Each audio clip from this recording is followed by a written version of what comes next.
हमारे हिंदू भाई जो नहीं जानते हैं, ताकि उनको पता चले कि उनकी किताबों में भी अच्छी बात है। उनकी किताबों में किसी को ठेस न पहुंचाने की बात कही गई है। उनकी किताबों के अंदर किसी की इबादत खाने को तोड़ने की बात नहीं कही गई है। उनकी किताबों के अंदर जय श्री राम का नारा लगाकर तकलीफ देने की बात नहीं कही गई है। जैसे हमारे कुरान में, हमारे अहादीस में ये बातें अल्लाह के नबी अलैहिस्सलातु वस्सलाम के जरिए से कही गई। और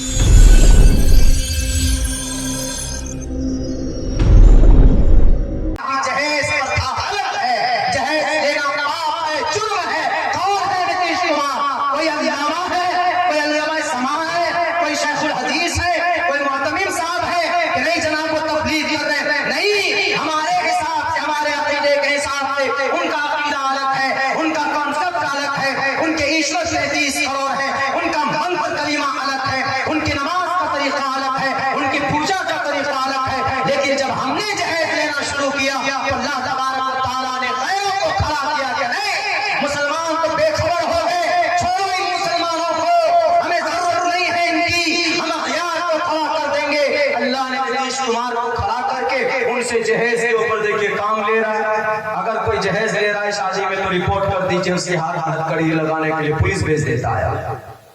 बताइए, जो काम हम लोगों को करना था वो कर रहे हैं।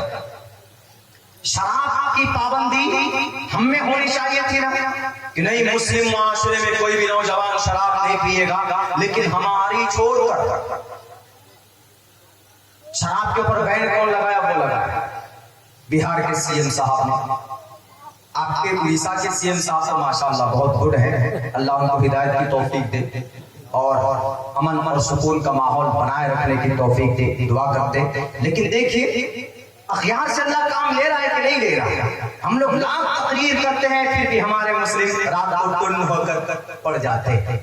शादी ब्याह होती है, डायरेक्ट बात तो नहीं करेंगे, लेकिन जो मीडिएटर होता है उसको कह देंगे कि जरा देखिएगा बेटा जॉब में है, कुछ अच्छा हो जाए तो बेहतर होगा, उधर से कर लेते।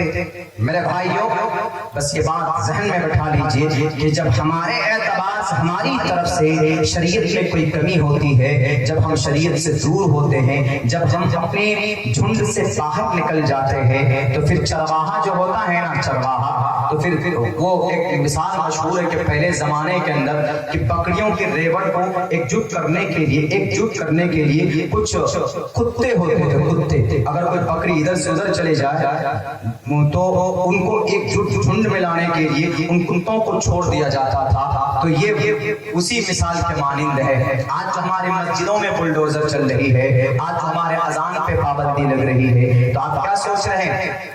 इनको अल्लाह की तरफ से मुसल्लत किया। क्यों मुसल्लत किया है? अजान होती है, मस्जिदें खाली होती है। अजान हो जाने के बाद भी नौजवान बैठकर मोबाइलों में या तो सेल्फी लेंगे, नौजवान या तो बैठकर वो पुड़िया खाएंगे। नौजवानों को, उनको पता नहीं, हमारे नौजवानों को कि भाई वजू में कितने फर्ज है। पूछ लीजिए कि भाई कितने फर्ज है, वजू में नहीं बताएंगे, गुस्ल में कितने फर्ज नहीं बताएंगे। बड़े बड़े हट्टे कट्टे नौजवान जिनकी शादी हो चुकी है, जो प्राइवेट वक्त गुजारते अपने बीवी के साथ, सुबह उठते हैं, नहाने का क्या तरीका वो भी नहीं जानते। उलमा बैठे हुए, गुस्ल के जो फराइज़ अगर अमल नहीं करोगे, कोई एक फर्ज रह जाएगा, यू आर अनकम्प्लीट, आप नापाक हैं। पूरे 1,000 लीटर का टंकी सर पर क्यों न डाल लो, लेकिन अगर प्रोसेस में जाकर नहीं करोगे, तरीका तरतीब पता नहीं करोगे, तो क्या आप पाक हो जाएंगे? नहीं जानते। दूसरे नंबर की जिम्मेदारी दीजिए अल्लाह ने नमाज पढ़ने की। हमारी मस्जिदें आबाद नहीं होती, हमारे मस्जिदों के अंदर अजान तक नहीं होती जनाब। कई जगह पे जाना हुआ है, सफर में जाते रहते, देखते हालत ऐसी, अजान हो गई है, पूरी की पूरी मस्जिदें खाली है, फजर के अंदर कोई नमाज पढ़ने वाला नहीं, कोई अजान देने वाला नहीं।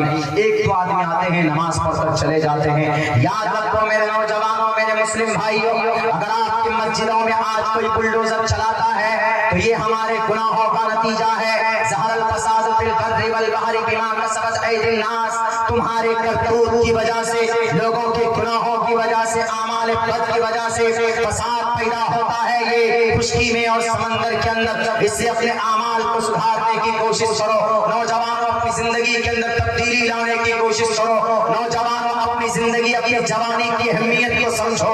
अल्लाह के नबी अलैहिस्सलाम ने अल्लाह तबारक व तआला को आपकी जवानी की बात ज्यादा पसंद है। मैं सलाम पेश करता हूँ, मैं मुबारकबाद देना चाहता हूँ इस बस्ती के नौजवानों को और जवानों को जिन्होंने मेहनत मशक्कत करके ये खूबसूरत जलसा सजाया है। लेकिन ये जलसा जभी कामयाब होगा जब आप अपने अमल के अंदर तब्दीली पैदा करेंगे। कल से अपनी जिंदगी के अंदर जो बातें आपने कुरान और सुन्नत की सुनी है उस पर अमल करने की कोशिश करेंगे तो आप समझिए कि हमारा जलसा कामयाब हुआ। वरना मैं 16 तकरीबन 800 किलोमीटर दूर से चलकर आया हूँ और तकरीबन 1900 किलोमीटर दूर का कल का सफर यहाँ से कलकत्ता, वहाँ से लखनऊ, मुझे आज 10 तारीख के प्रोग्राम में पहुँचना है। वरना मेरा भी सफर बेकार, आपकी मेहनत भी बेकार। इसीलिए जो बातें बताई गई, एक चीज तो ये कि हमारे जितने भी जिम्मेदार हैं, हमारे मुस्लिम माएँ और मुस्लिम हमारे जिम्मेदार जो किस्म के लोग हैं, दानिशवर लोग हैं, वो अपने घरों के अंदर, अपने समाज के अंदर जहेज प्रथा को खत्म करने की कोशिश कीजिए। आपका बच्चा नमाज नहीं पढ़ता है, उस बच्चे को नमाज पढ़ने की तलकीन कीजिए, उस बच्चे को नमाज पढ़ने का आर्डर दीजिए। इसलिए कि नमाज पढ़ेंगे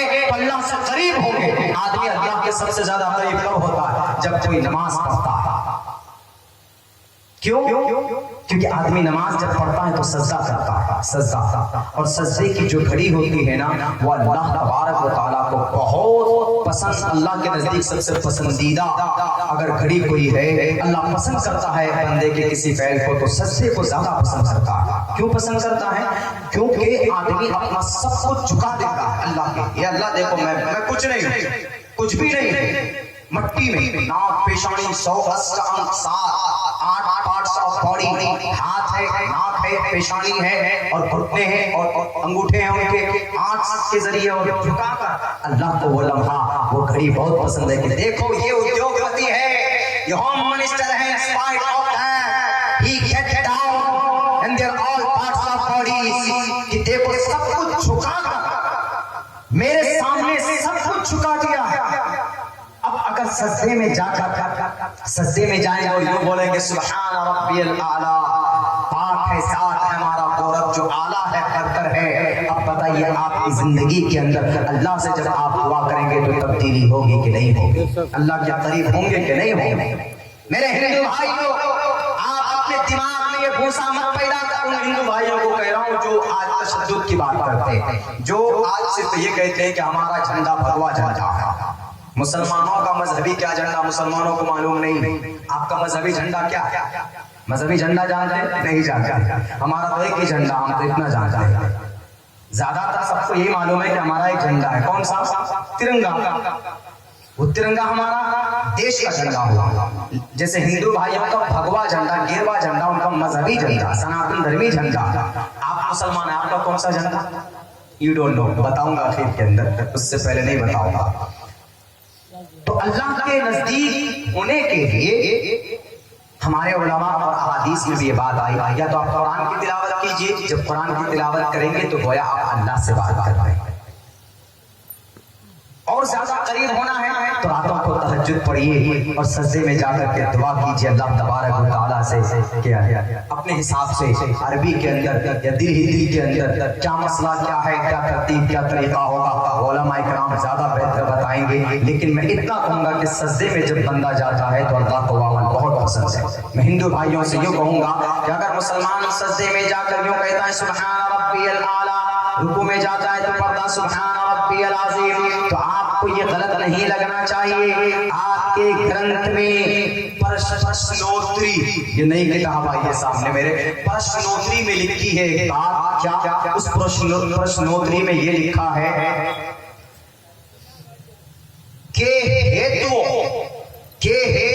ब्रह्मगति शांति सत्संगति दान विचार तोषा। अगर कोई इंसान परमेश्वर के करीब होना चाहता है तो क्या करेगा? जय श्री राम, भारत माता की जय नहीं, ब्रह्मगति शांति विचारतोषः के हेतु ब्रह्मगति शांति सत्संगति दान विचारतोषः। प्रश्नोत्तरी का ये मंत्र, इसमें कहा गया कि अगर कोई मनुष्य ईश्वर के करीब होना चाहता है, ईश्वर को पाना चाहता है, तो उस ईश्वर के स्वरूप का, उस ईश्वर के सिफात का तज़किरा करे, मनन जिक्र करे उनका, यानी ईश्वर का गुणगान करे। यानी ईश्वर, अगर मुसलमान है तो अल्लाह अल्लाह करे, मुसलमान है तो कुरान पढ़े, अगर हिंदू है, अगर राम को परमात्मा मानता है तो राम राम करे, और राम राम कोई करेगा तो अगर डाकू होगा तो भी वो वाल्मीकि बन जाएगा। रत्नाकर चोर थे, डाकू थे, लूटते थे, लेकिन जब वो राम राम राम राम पढ़ने लगे, जय श्री राम नहीं, राम राम राम, यानी इस हैसियत से कि राम परमात्मा है, राम ईश्वर है, इस हैसियत से राम राम बोलने लगे, तो वो एक डाकू से उनके अंदर तब्दीली पैदा हुई। एक मर्यादा पुरुषोत्तम का नाम जपने से वो एक महान ज्ञानी बन गए, वो एक वाल्मीकि बन गए, और वाल्मीकि बनने के बाद उन्होंने राम भगवान के ऊपर पूरी की पूरी किताब लिखी। कोई भी उनको डाकू कह के नहीं बुलाता, बल्कि कोई भी बुलाता है उनको तो उनको रत्नाकर वाल्मीकि कह के बुलाता है, यानी महान इंसान। हिंदू भाइयों, मैं आपको मेरे अकीदे के हिसाब से नहीं समझा रहा हूँ, आपको आपके अकीदे के हिसाब से समझा रहा हूँ कि अगर आपको वो ईश्वर को प्राप्त करना है तो अपने ईश्वर के नाम को जपिए, अपने ईश्वर के सिफात का मनन कीजिए। जैसा कि इस मंत्र में कहा गया साफ लफ्जों में कि हेतु ब्रह्मणतास्ति सत्संगति दान विचारतोषः। सत्संगति, सत्संग करो। सत्संग क्या होता है? सत्संग, सत अलग है, संग अलग। सत माने सच्चाई, संग मतलब यूनिटी, यानी एक मजलिस, एक जलसा करो। सत्संगति दान विचारतोषा, उसके अंदर विचार करो। किनकी बातों को? जैसे हम लोग जलसा करते हैं तो किनका तज़किरा करते हैं? कुरान से शुरू करते हैं, नाम नज़म पढ़ते हैं, उसके बाद अहादीस भी पढ़कर सुनाते हैं और शरीयत की बातें उलमाए किराम समझाते हैं। तो यहाँ पर बात कही गई सत्संगति दान विचारतोषा। सत्संग करो, अच्छाई की बातें बताओ, ईश्वर के अच्छे रूप को लोगों के सामने रखो।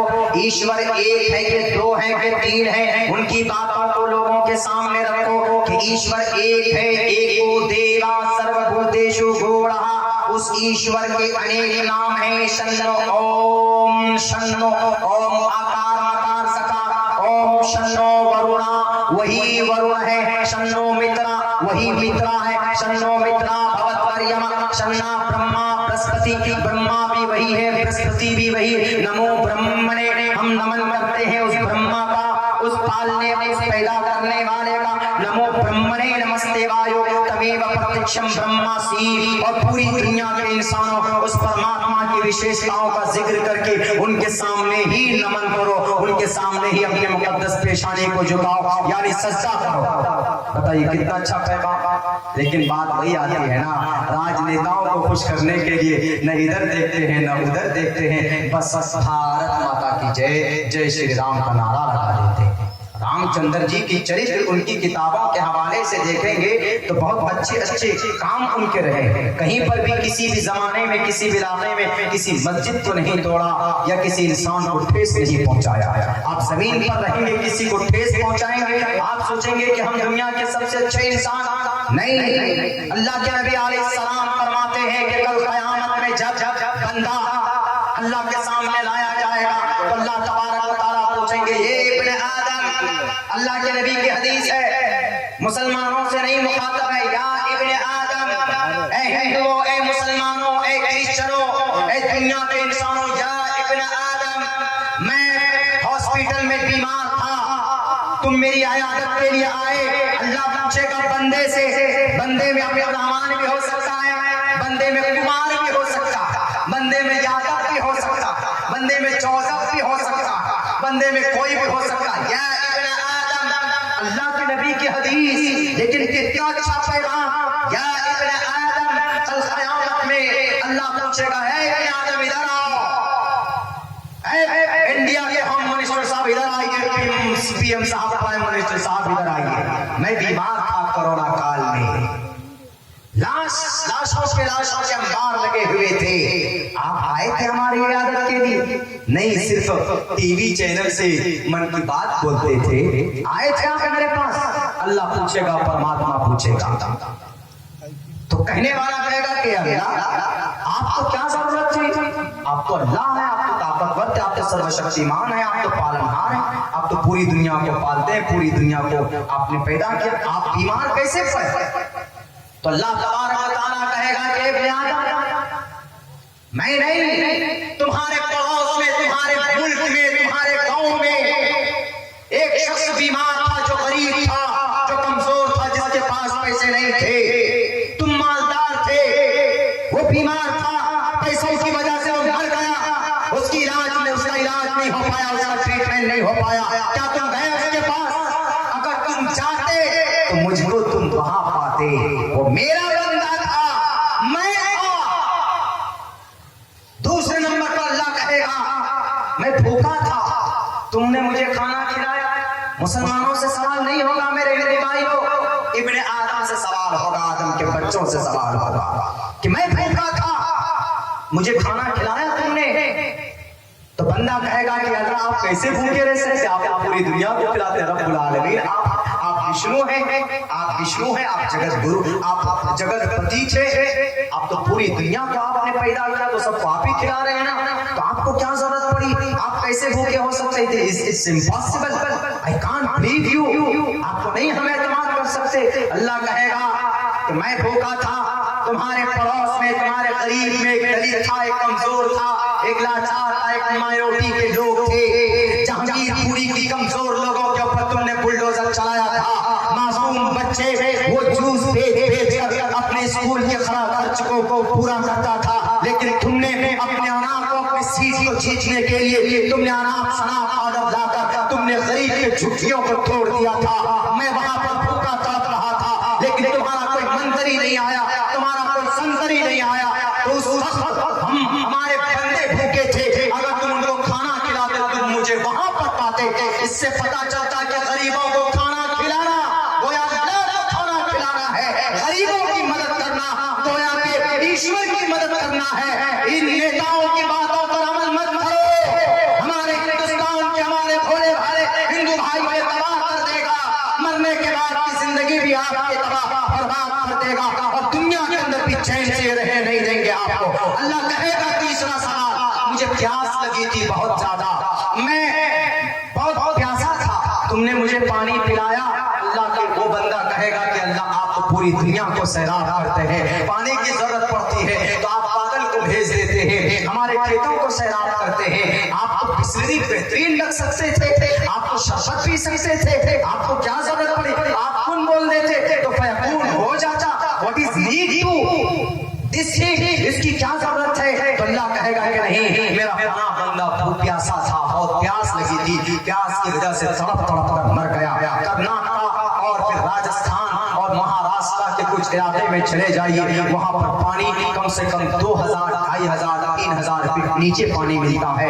ट्रॉली पर पानी लेकर जाते हैं तब उनको पानी मैसर होता है। हम लोगों को तो पानी की फरावानी होती, आपके उड़ीसा में भी कुछ इलाकों में पानी की बड़ी किल्लत होती है, लेकिन यहाँ पर किसी को पानी दे देना ऐसे किल्लत के समय में, गोया पानी बंदे को उसने नहीं पिलाया, उसने अल्लाह तबारक व तआला को पिलाया। ये सवाल होगा कल क़यामत में।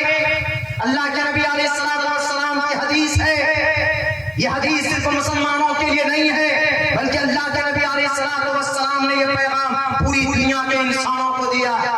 इब्ने आदम का लफ्ज़ इस्तेमाल किया, इसीलिए मैं कहा करता हूँ कि भारत के हमारे जितने भी हिंदू भाई हैं, कि आपके ग्रंथों के अंदर बहुत अच्छी बात कही गई। अगर आप ईश्वर का प्रिय मित्र बनना चाहते हो तो आप अपने ईश्वर की अच्छाइयों का मनन कीजिए, उनका जिक्र कीजिए, उनकी विशेषताओं को बताइए कि हमारा ईश्वर एक है, हमारा ईश्वर किसी पर जुल्म करने की बात नहीं कहता है, किसी बहन बेटी की इज्जत और आबरू उछालने की बात नहीं कहता है। वरना आजकल तो बहुत आसान हो गया, पर्दे के ऊपर मामला उठा कर ले आते हैं, अजान के ऊपर मामला उठा कर ले आते हैं, गायत्री मंत्र, ये हनुमान चालीसा को अजान के बिल मुकाबिल। हद तो जब है जब अजान दी जाती है अल्लाहु अकबर अकबर अल्लाहु अकबर, तब फौरन शुरू कर दिया जाता वो हनुमान चालीसा, जय हनुमान ज्ञान गुण सागर। उस वक्त ये नहीं होना चाहिए, हमको तकलीफ पहुंचती। आप पढ़िए, हम तो ये कहते हैं कि आप हनुमान चालीसा डेली पढ़िए। अगर हमारे अजान पढ़ने से आपको हनुमान चालीसा पढ़ने का मौका मिला तो कम से कम समझने का भी मौका मिलेगा। जब आप समझेंगे तो खुद ब खुद देखेंगे कि यार इसके अंदर कितनी अच्छी अच्छी बातें कही गई है। पढ़िए, जैसे मुसलमान पाबंदी से, इसलिए कुछ हमारे विद्वानों ने कहा कि अच्छा मुसलमान 24 घंटे में 5 वक्त अजान देते हैं, तुम बेटे ज्यादा नहीं, तुम 1 महीना करके दिखाओ, 1 महीना करके दिखाओ। नहीं कर पाओ, ये अमल कोई कर सकता है तो मुसलमान कर सकता है। क्यों? मुसलमान अपने अल्लाह का वफादार है। वफादारी करने का दूसरा नाम मुसलमान। इसलिए मेरे मुस्लिम भाइयों, दुनिया के सबसे बेहतरीन निजाम कानून अल्लाह ने हमें अता किया है। हमें उसको लोगों के सामने अच्छे ढंग पर अमली एतबार से पेश करने की जरूरत है। तकरीर पे नहीं से अब्दुल्ला सालिम साहब आए, वैदों के श्लोक भी पढ़े। वैद पढ़ने का मेरा शौक नहीं है, वैद सिर्फ इसलिए रिसर्च करता हूँ। बहुत से लोग वैद पढ़ते हैं यूट्यूब वगैरह से या फिर गूगल से लोड करके रख कर समझते समझाते। मैं अल्लाह का फजल है, मैंने इसके ऊपर रिसर्च किया, तहकीक की, इस लैंग्वेज को हमने पढ़ा। जब भी कोई मसला इस तरह का आता है तो हम जब पढ़ते हैं, उसका व्याख्या करते हैं तो हकीकत लोगों के सामने आती है। मेरा मकसद ही सिर्फ यह होता है कि हमारे हिंदू भाई जो नहीं जानते हैं, ताकि उनको पता चले कि उनकी किताबों में भी अच्छी बात है, उनकी किताबों में किसी को ठेस न पहुंचाने की बात कही गई है, उनकी किताबों के अंदर किसी की इबादत खाने को तोड़ने की बात नहीं कही गई है, उनकी किताबों के अंदर जय श्री राम का नारा लगाकर तकलीफ देने की बात नहीं कही गई है। जैसे हमारे कुरान में, हमारे अहादीस में ये बातें अल्लाह के नबी अलैहिस्सलातु वस्सलाम के जरिए से कही गई, और अल्लाह के नबी अलैहिस्सलाम ने अपने अमली एतबार से इस पर अमल करके भी दिखाया। याद कीजिए उस वक्त को उमर फारूक रज़ी अल्लाह तआला अन्हु जब जेरूशलेम जा रहे थे किसी जगह को फतह करने के लिए, अजान का वक्त होता है, अजान दी जाती है तो हजरत उमर फारूक कहते हैं कि आई वांट टू ऑफर सलाह, मैं अजान नमाज अदा करना चाहता हूँ। दुनिया वालों गौर से सुनिएगा, उमर फारूक रज़ी अल्लाह तआला अन्हु जब उधर चलते हैं तो अजान का वक्त हुआ, अजान दी गई। अजान देने के बाद नमाज पढ़ना कहाँ पड़े?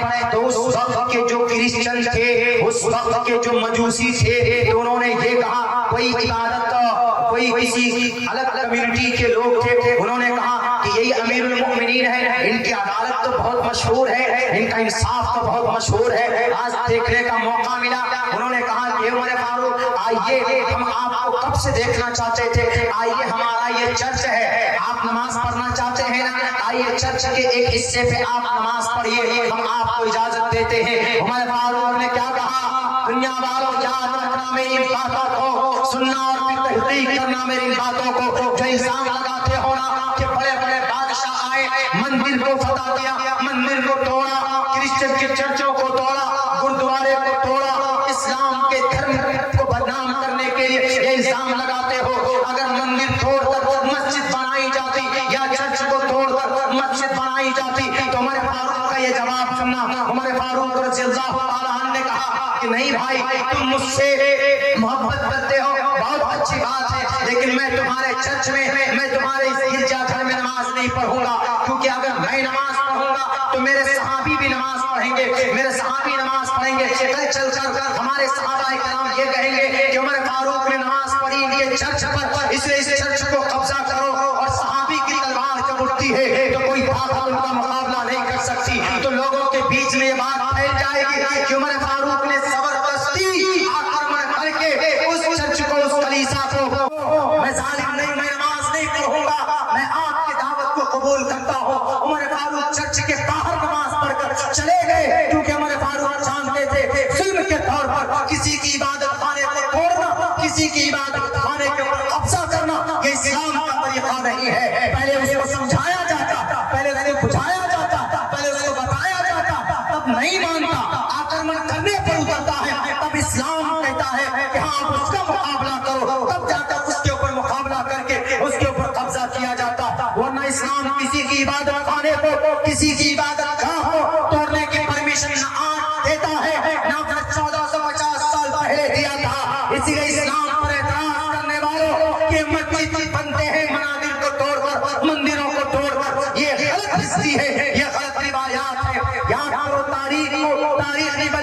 हकीकत है। इंडोनेशिया में कितने मुसलमान? 90% मुसलमान। वहां पर हमारे हिंदू भाई कितने हैं? 2% हिंदू भाई। तो वहां पर 90% मुस्लिम है और 10% में से 2% हमारे हिंदू भाई। तो टोटल मंदिर कितने हैं वहां पर? तकरीबन 11,000 मंदिर है। कहां पर? इंडोनेशिया में। दुनिया के अंदर सबसे बड़ी आबादी मुसलमानों की अगर कहीं पर है तो वह इंडोनेशिया के अंदर। तो वहां पर हिंदू भाई कितने? 2%। मंदिर उनके कितने? 11,000। अब बताइए वहां के 90% मुसलमान अगर यूं करके थूक देगा, अगर यूं थूकेगा, कुल्ली कर देगा, तो वहां पर 2% जो हिंदू भाई है, 10% जो अलग कास्ट के लोग हैं, वो तो वैसे भी सैलाब में बहकर चले जाएंगे। उनके मंदिर की एक एक ईंट को उनको चूरन बनाया जा सकता है, लेकिन नहीं। याद करो, इंडोनेशिया की तारीख पढ़ो, सारे बुलडोजर चलाने वालों हमारी मसाजिद के ऊपर बदनाम कर कर कि इस मस्जिद की दीवार इल्लीगल जगह के ऊपर है। अपनी दुश्मनी का ऐलान तुम करते हो। हम दुश्मनी करने वाले नहीं है, हम नबी के गुलाम है। नबी के सहाबा को उनके पीर को तपाया गया था, तब भी हम उनके लिए दुआ करते थे। आज भी हम तुम्हारे लिए दुआ करेंगे कि जितना जुल्म करना है तुम कर लो। और एग्जाम्पल देते हैं कि 11,000 मंदिर है इंडोनेशिया में हिंदू भाइयों के। उन मंदिर के पुजारियों को तनख्वाह कौन देता है? वहां के मुस्लिम बादशाह उनको तनख्वाह देता है। अगर तोड़ना होता, मंदिर से नफरत होता, हिंदू भाइयों की इबादत से हमें अगर नफरत होती, तो इंडोनेशिया के अंदर 11,000 मंदिरों को बुलडोजर चलाकर। अगर अब्दुल्ला झूठ बोलता है, मेरी ये रिपोर्ट गलत हो, तो मुझे भारत का एक निवासी मुझे पकड़ कर लाकर कब्र खोद कर दफन कर दीजिए, मेरी ज़बान काट दीजिएगा। कोई भी बात बिना तहकीक नहीं कही जा सकती। ये मेरा मिजाज है। 3 एफआईआर किए जा चुके हैं, 2 बड़े स्टेट के कोर्ट के सामने हाजिर होकर आया हो 30 तारीख को सामने। हमने कहा कि सर अगर मैं गलत हो आप तहकीक करवाइए, आप सर्वे कराइए। अगर अब्दुल्ला झूठ बोलता, 56 किताबों को पढ़ोगे, यही इतिहास मिलेगा। देखिए अगर है कि नहीं, 11,000 मंदिर वहां पर। उन मंदिर में हिंदू भाइयों का प्रोटेक्शन अगर कोई करता है तो आकर मुस्लिम पुलिस और मुस्लिम राजनेता करता उनके। यह इस्लाम, ये सिर्फ एक एग्जाम्पल। 13 करोड़ हिंदू भाई भारत से बाहर दूसरे मुस्लिम कंट्रीज में रहते हैं। अगर मुस्लिम कंट्री के लोग इनसे दुश्मनी करते, कुवैत है, दुबई है, अरब कंट्रीज, हिजाज है, कतर है, इन सब जगहों के ऊपर हमारे हिंदू भाई जाते हैं। अमेरिका में जाते हैं, अमेरिका में हालांकि क्रिश्चियन है सारे के सारे। अमेरिका वाले कहेगा कि यहाँ तो क्रिश्चियनिटीज है, यहाँ तो lord there is not god but one god, यहाँ तो ओम ब्रह्मा ओम भूर्भुवस्वाहा नहीं पढ़ा जाएगा, भागो जाओ तुम लोग इंडिया। तो क्या करेंगे? तो इससे ये पता चलता है कि ये धर्म पर्सनली चीज है। धर्म के ऊपर किसी को फोर्स नहीं किया जा सकता, किसी को भी नहीं, किसी भी मुल्क में नहीं। और धर्म के चक्कर में पड़ेगा जो, वो इंसान तबाह बर्बाद हो जाएगा। लड़ने लड़ाने के लिए हाँ हमारा धर्म बेहतर है, हम तकरीर के जरिए बता सकते हैं। हिंदू भाइयों का धर्म अच्छा है, वो अपने सत्संग के जरिए बताया, लेकिन बुलडोजर चला कर नहीं। बुलडोजर से समस्या का समाधान नहीं होता। सुप्रीम कोर्ट चीख कर कहता रहा कि अब तुम रोको बुलडोजर, नहीं जी नहीं रुकेगा। मस्जिद के सामने का वो तोड़ दिया, मंदिर के सामने गए तो चुप हो गए। हाँ जी, सुप्रीम कोर्ट का जजमेंट आ गया।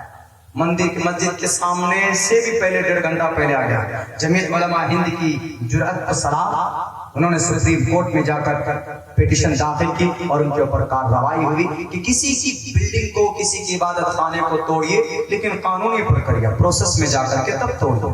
अब मैं अगर गलत हूं तो मुझे पहले समन्स आए, जैसे कोर्ट से समन्स आते हैं, समन्स आएगा कि मौलाना अब्दुल्ला आपकी ये स्पीच है, स्पीच है आपकी, आपने ये जुर्म किया है, आपने फला जगह चोरी की है, तो आपका क्या कहना है? सफाई का मौका मिलता, तब हम लॉयर करेंगे, तब हम जाएंगे, हम भी अपना जवाब दाखिल करेंगे, तब ना आए अचानक परचांस अंदर करके हथकड़ी लगाई जाते, जेल में जाते, उसके बाद कह रहे हैं कि मौलाना आपने फला जगह चोरी। ऐसा तो नहीं होता, ये प्रक्रिया नहीं होता। ये दूसरे किसी संगीन जराइम होते हैं तब, लेकिन बड़ी बड़ी ही उसकी दुख के साथ ये बात कहनी पड़ती है कि एक मदरसा बरेलवी मकतबे फिक्र की उलमा का एक बहुत पुराना मदरसा 1922 में वो आजमगढ़ के अंदर जामिया अशरफिया को इस तरह करके नाम है, उनके असातिज़ा के रहने के लिए जो घर बनाया था उन घरों की दीवारें बल्कि उन घरों को तोड़ दिया गया। बताइए ताज्जुब है। और ये कहा गया कि इन घरों की दीवारें इल्लीगल जमीन पर। उन लोगों को पता ही नहीं, जब देखा बुलडोजर लेकर तोड़ना शुरू किया तो मदरसे के जिम्मेदारों ने हाथ जोड़कर बुलडोजर के सामने खड़े होकर के कहा कि हमारे घरों को मत तोड़िए, हमें एक दिन का समय दीजिए। एक दिन का 1 घंटे की भी मोहलत नहीं दी, 1 घंटे की भी मोहलत नहीं दी। अल्लाह ने आपको ताकत दी, अल्लाह ने आपको कुर्सी दी है। उत्तर प्रदेश के लाल बहादुर साहब और भारत के हमारे बड़े लीडर साहब, बहुत अच्छी बात है, आप रहें, आप कयामत तक उसी, आप मरते दम तक उसी कुर्सी पर रहें आप, अच्छी बात है। लेकिन आप जितना एहतराम और जितनी चिंता एक हिंदू भाई की होनी चाहिए, उतनी ही फिक्र एक मुसलमान की भी, एक माइनॉरिटी की, एक दलित की भी आपके अंदर होनी चाहिए। क्यों? क्योंकि भारत के सबके सब नागरिक हैं। ये नहीं होगा, ये नहीं चलेगा। आप यहाँ तो कर लोगे, मरने के बाद क्या जवाब दोगे? जो परमात्मा ने कहा, युनहा पिता जनिता युविधाता धामानि वैद्योनानि विश्वायुदेवा नाम नाम दायक एकदम संप्रश्न होना यंतयरिया। परमात्मा के सामने जाना होगा और अपने किए का एक एक अमल का हिसाब देना होगा। क्यों बुलडोजर चलाया आपने? क्यों बुलडोजर चलाया आपने जहांगीरपुरी की मस्जिद थी? क्यों बुलडोजर चला दिया आपने मदरसा? वो मदरसे के असातिज़ा जो 5-5, 10-10 रुपए चंदा करते हैं, रमजान के महीने में पसीना बहा बहा कर मदरसा चलाते हैं, बच्चों को तालीम देते हैं, कुरान करीम की तालीम देते हैं। वो कटोरे में गेहूं और गल्ले और चावल को जमा कर हमारी समाज की माओ बहनों की दुआओं से, उनकी ताउन से हमारे मदरसे तामीर, मकतब तामीर किए जाते हैं, और आप बुलडोजर चला देते हो। क्या जवाब दोगे कल कयामत में? बगावत आप इंसानों से नहीं कर रहे, आप कमजोर कर रहे हैं हमारे इस देश की कॉन्स्टिट्यूशन के, देश के संविधान को। देश का संविधान हमें साफ लफ्जों में हमें इजाजत देता है कि हमें अपने धार्मिक इदारों को चलाने की इजाजत है। Right of minorities to establish an administration education institutions of their choice. Bharat के संविधान का आर्टिकल नंबर 30। अब से पहले भी मैंने इसके ऊपर मेरी कुछ जगहों के ऊपर तकरीर हुई है 2-2, 2.5 घंटे की, लेकिन मैं आज फिर पढ़ता हूं, भारत के अंदर किसी भी धर्म के मानने वालों को उनके अपने हिसाब से मकतब, उनके अपने हिसाब से उनके इदारे चलाने की इजाजत, परमिशन है। अगर कोई इल्लीगल बनाया है तो उसको कानूनी प्रोसेस से आप उनको नोटिस दीजिए कि आपका मदरसा गलत है, आपके मदरसे में आतंकवाद को पढ़ाया जाता, आपके मदरसे में दहशतगर्द को पढ़ाया जाता। आप तहकीक कीजिए, रिसर्च कीजिए, आप सर्वे कीजिए। अगर गलत लगता है तो तब आप बुलडोजर से उनको उठाइए, उनको मिसमार कीजिए, उनको डेमोलिश कीजिए, वरना आपको परमिशन नहीं है, आपको इजाजत नहीं है। आप यहाँ तो जुल्म कर लोगे, लेकिन मरने के बाद अल्लाह के नबी ने फरमाया, लतुअद्दुन्नल हुकूक इला अहलिहा। अगर इस दुनिया के अंदर किसी बेसींग वाली बकरी को सींग वाली बकरी ने भी अगर मारा होगा तो कल क़यामत में अल्लाह तबारक व तआला कहेगा, ए बेसींग वाली बकरी, तुझको इस सींग वाली बकरी ने मारा था। इस बुलडोजर वाले ने अपनी कुर्सी का इस्तेमाल करके तुम्हारे मंदिर, तुम्हारे मस्जिद को तोड़ा था, तुम्हारे घर को, झोपड़ियों को तोड़ा था। और उसको सामने खड़ा करो। आज यहाँ कोई सीएम नहीं है, आज यहाँ पर कोई पीएम नहीं है, आज यहाँ पर कोई गृह राज्य मंत्री नहीं है, आज यहाँ पर कोई गृह मंत्री नहीं है। यहाँ का मंत्री भी मैं हो, यहाँ का सीएम भी मैं हो, यहाँ का पीएम भी मैं हो। अल्लाह ऐलान करेगा, कौन है आज बादशाह? आज आओ, किसकी जुर्रत है, किसकी अदालत है? सुप्रीम कोर्ट का भी चीफ जस्टिस मैं हो, हाई कोर्ट का भी चीफ जस्टिस मैं हो। अल्लाह तबारक व तआला अल्लाह कहेगा कि किसी के ऊपर जुल्म ज़्यादती नहीं की जाएगी। और झूठ बोलोगे, तुम्हारे वकील नहीं, तुम्हारी ज़ुबान पर मोहर लगा दिए जाएंगे, तुम्हारे हाथ हमसे बात करेंगे, तुम्हारे पैर हमसे बात करेंगे कि अल्लाह हमारे ऊपर इन्होंने हमसे इन्होंने ये जुल्म करवाया था, अल्लाह पैरों के जरिए से ये काम करवाया था।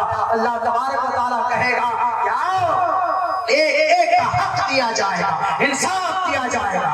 आप सोचोगे कि मरते टाइम कुछ ईश्वर से माफी मांग लेंगे, अल्लाह से दुआ कर लेंगे तो अल्लाह माफ कर देगा। भूल है ये, भूल। उलमा बैठे हैं, उलमा की मौजूद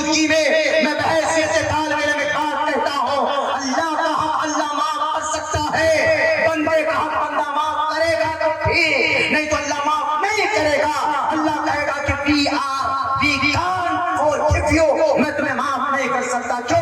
नमाज नहीं पढ़ी थी, तुमने रोकर दुआ की, मैं अपने फजल से मैंने चलो तुमको माफ कर दिया, लेकिन तुमने किसी के ऊपर जुल्म किया, किसी को गाली दी है, किसी की जमीन हाँकी, या किसी को थप्पड़ मारा है, या किसी का खून बहाया, या किसी पर अपनी मालदारी का रौब जमाया, या किसी पर सीएम बनने का थोप दिया, या डिक्टेटरशिप तानाशाही की है, तो खड़े हो जाओ यहाँ पर।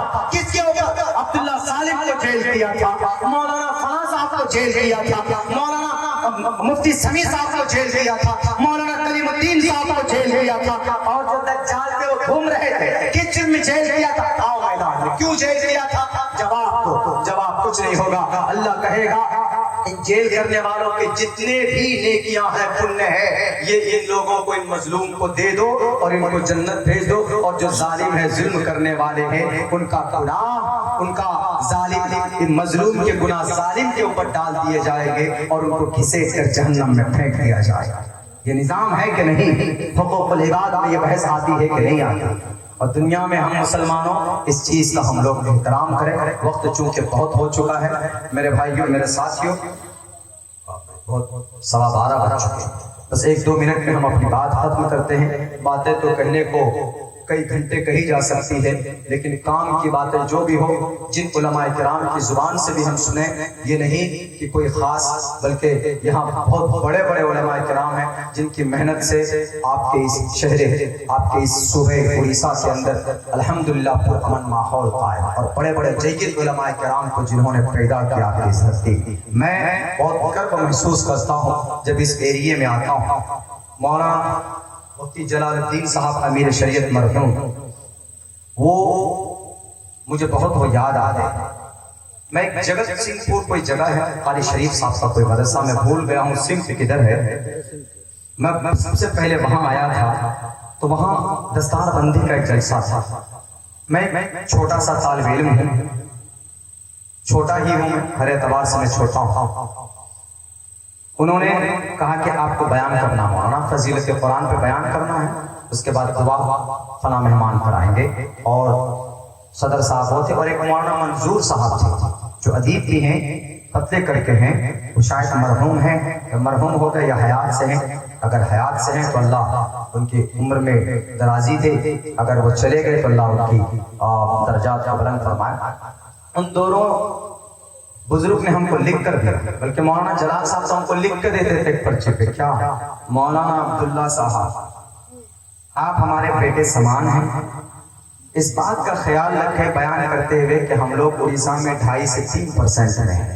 बस इतना बयान, इतना लिख के देते थे। अब पीछे बैठ जाते थे और पूरी बात हमको सुनते थे, और जहां पर काबिल इस्लाह होती थी इस्लाह करते थे रूम में जाकर। ऐसी ऐसी शख्सियत थी।